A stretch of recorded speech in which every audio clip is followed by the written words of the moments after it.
তোমরা অনেকেই আমার জিজ্ঞেস করো যে দিদি তুমি এরকম ফুলকো ফুলকো লুচি কীভাবে বানাও, একটু প্রসেসটা যদি কইতা।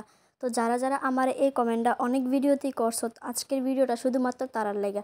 তো চলো, ভিডিওটা কিন্তু কেউ স্কিপ করবে না, সবাই পুরোটা ভিডিও একসাথে দেখতে থাকো। আমি কিভাবে এরকম ফুলকো লুচি বানাই তার প্রসেসটাই আজকের ভিডিওতে তোমরা জানাবো। Hi hello everyone, welcome back to my channel Surajit Mahi ব্লগে সবাইকে স্বাগতম। নতুন একটি দিনে ওয়েলকাম জানাইয়া আজকের ব্লগ শুট শুরু করতেছি। সময় বাজে সকাল 8:30, আর দেখো আজকে খুব সকাল সকাল রান্না হয়ে গেছে। জানো তো, যখন সকাল সকাল রান্না হয়ে যায় খুব ভাল লাগে, আনন্দ লাগে, কারণ মেয়ের আর মনে হয় রান্নার কাজটাই সব থেকে বড় কাজ। এটা যদি একবার রেডি হয়ে যায় তাহলে মনে হয় টুকটাক কাজগুলি এত গায়ে লাগে না। তো যাই হোক, দেখো এদিকে আমি ভাত নামাই নিছি, তারপর এদিকে আমি করতেছি করলা ভাজি, কারণ আজকে হয়েছে অমাবস্যা। আজকে তো আমি তোমরা ব্লগ দিতেছি, এই ভিডিওটা ছিল কালকের। তো অমাবস্যার দিনে তো আমরা বাড়িতে সবসময় নিরামিষ খাই, এটা তোমরা সব ভিডিওতেই দেখো, আর প্রত্যেক মাসেই একটা ভিডিওতে তোমরা এটা জানতে পারো যে অমাবস্যার দিনে আমরা বাড়িতে শিবকালী মন্দির আছে, তো ওই মন্দিরে কালী পূজা হয়।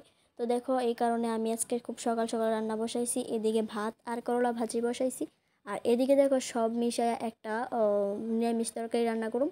তার কারণে দেখো সব সবজি এদিকে কাটতে রাখছে মা। তো এদিকে আমি বসায় দিলাম করলা ভাজি। তো মোটামুটি আগেই করা ছিল, যখন আমি ভিডিওটা শুরু করছি তখনই কিন্তু একদম শেষের পথে আসছিল করলা ভাজি। তো তারপরে আমি নিরামিষ সবজি বসাই দিছি।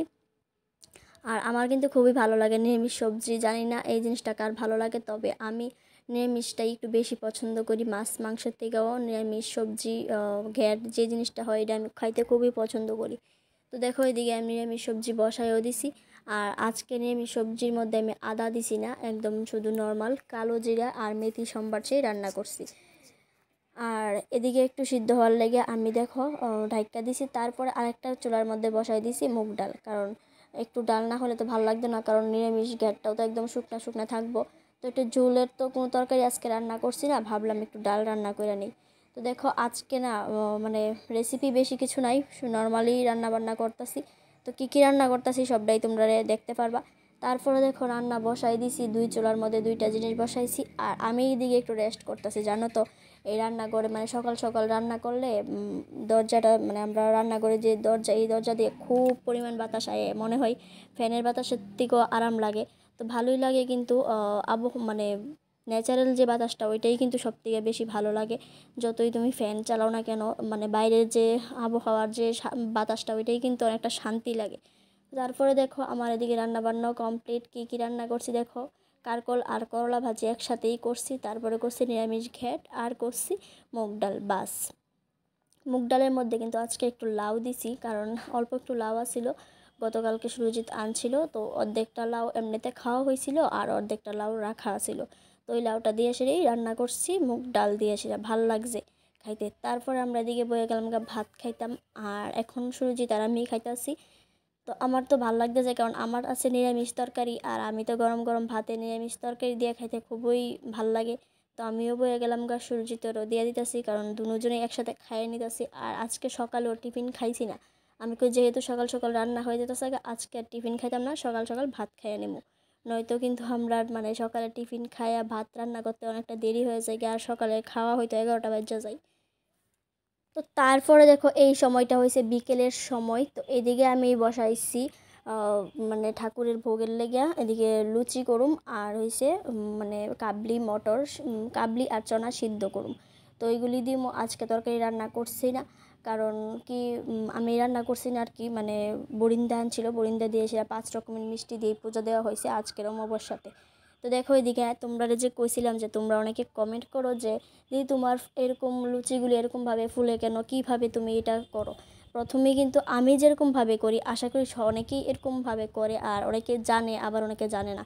তো যারা জানে না তারা লেগেই এই ভিডিওটা। প্রথমে কিন্তু আমি দেখো ময়দা নিছি পরিমাণ মতো, নেওয়ার পরে আমি ভালোভাবে এটারে মাইখা নিতেছি। এটা তো লবণ ছাড়া, তো তোমরা চাইলে, কারণ এটা আমি ঠাকুরের লেগে বানাইতেছি, তো এই কারণে লবণ ছাড়া। তো তোমরা চাইলে লবণ দিতে পারো, লবণ দিয়ে সেটা পরিমাণ মতো তোমরা তেলটা দিতে হইব। তেলটা যদি একটু বেশি হয়ে যায় তাইলে কিন্তু প্রবলেম হইতে পারে।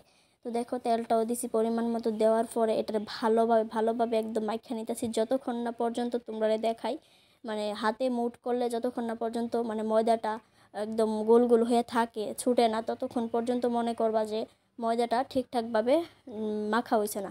তারপরে দেখো ঠিকঠাকভাবে মাখা হওয়ার পরে আমি পরিমাণ মতো জল দিয়ে দিলাম।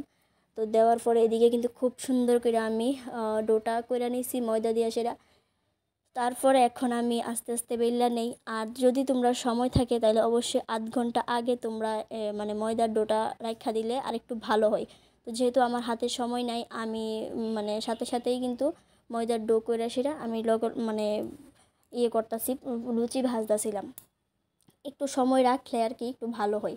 তো তারপরে এদিকে দেখো আমি না মানে একটা একটা করে, অনেকে আছে একবার লুচি বেলে একবার ভাজে, এরকমভাবে আমি পারি না। আমার মিনিমাম 10-12টা একসাথে করে রাখি, তাহলে ভালো হয় আর কি, তাড়াতাড়ি করানো যায়। সবগুলি লুচি বেলার পর তারপরে দেখো এক এক করে সেটা কিন্তু আমি ভাইজা নিছি। আর তোমরা তো সবটা প্রসেসই আমি জানাই দিছি কীভাবে আমি লুচি বেলাটা করছি। তো এরকমভাবে যদি তোমরা লুচিটা মানে করে রাখো তাহলে কিন্তু লুচি খুব সুন্দরভাবে ফুলবো। আর একদম, আর দেখো যে লুচিটা আমি কড়াইয়ের মধ্যে দিছি তার উপরে কিন্তু আমি একটু একটু করে তেল দিতেছি। যদি তেলটা উপরের দিকে উঠাই দাও তাইলে কিন্তু লুচিটা ভালো ফুলার সম্ভাবনা থাকে, আর নয়তো কিন্তু লুচি ভালোভাবে ফুলতো না। আর আমার এই কড়াইটা একটু ছোট, কারণ ঠাকুরের কড়াইয়া, মানে আরও আছে বড়ও আছে, তবে এই কড়াইটার মধ্যেই করতেছি। আমার লুচিগুলো কিন্তু ভালোই ফুলতেছে।